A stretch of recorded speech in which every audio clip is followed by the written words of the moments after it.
देखा जे गोटे बड़ कथा ढेंकानाल संपर्क में जड़े निजक वकिल बोली दाबी कर आउ जड़े यूट्यूबर जी कि विभिन्न कथा को लेकर अणस्वीकृत सांबादिक भली दाबी करी चारिआडे सोशल मीडिया रे भाइराल कहीकि पठे अनावश्यक भाव में ढेंकानाल लोक मैंने बोका ढेंकानाल विषय में ये किसी कहबार तो आवश्यकता नाला मोर कहवा कथा जो बंधु वकिल हिसाब से कहते मुझे कहबी से वकिल हिसाब से केबे कही ना जी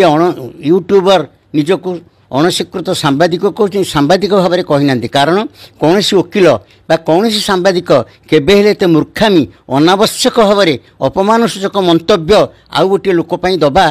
कौटी उदाहरण भी ना दबा उचित नुहे यहाँ व्यक्तिगत भाव में निजर खल प्रकृति निजक फोकस करने लोक भितर ढेंकानाल लोक बोका मोर कहवा कथा देश कौटी जाकर पहुँचलानी आज ढेंकानाल ढिंकीशाल ढेंकानाल आज ढेंकानाल प्रत्येक लोक कौ स्तर में पहुँचती केते गणजात आंदोलन कर स्वाधीनता आंदोलन कर ढेंकानाल लोक मैंने सारा पृथ्वी में व्याप्त एवं भारतर जो विकास होती ढेंकानाल भी अवदान रही अनावश्यक भाव में ढेंकानाल लोक बोका कहवार कौन माने मुझे बुझीपारे ये आमको गोटे निहाती अपमान सूचक निजक फोकस करने कहते कि मत आश्चर्य लगुच जो भाई भाव में ढेंकानाल किसी युवक मैंने जहाँ हो से बाहरिक या प्रतिवाद कर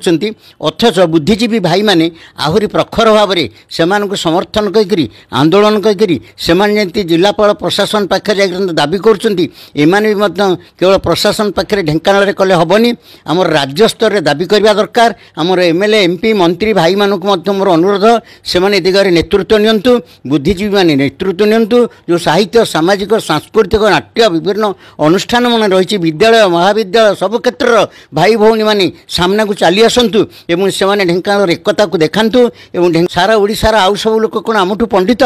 से कौन आहरी ज्ञानी आम कौन संगे किसी भी सामान नुहे कौन 30टा जिला भितर से मूर्ख कहीकि बदनाम करने चेष्टा कर चेष्टा बेसी दिन चलोनी मुझे भावुँ आईन कानून द्वारा भी बांधि रखा दरकार और दंड निश्चित रूपे मिल कारण आज पर्यंत डिलीट करना ये जो सोशल मीडिया छाड़ी डिलीट करना।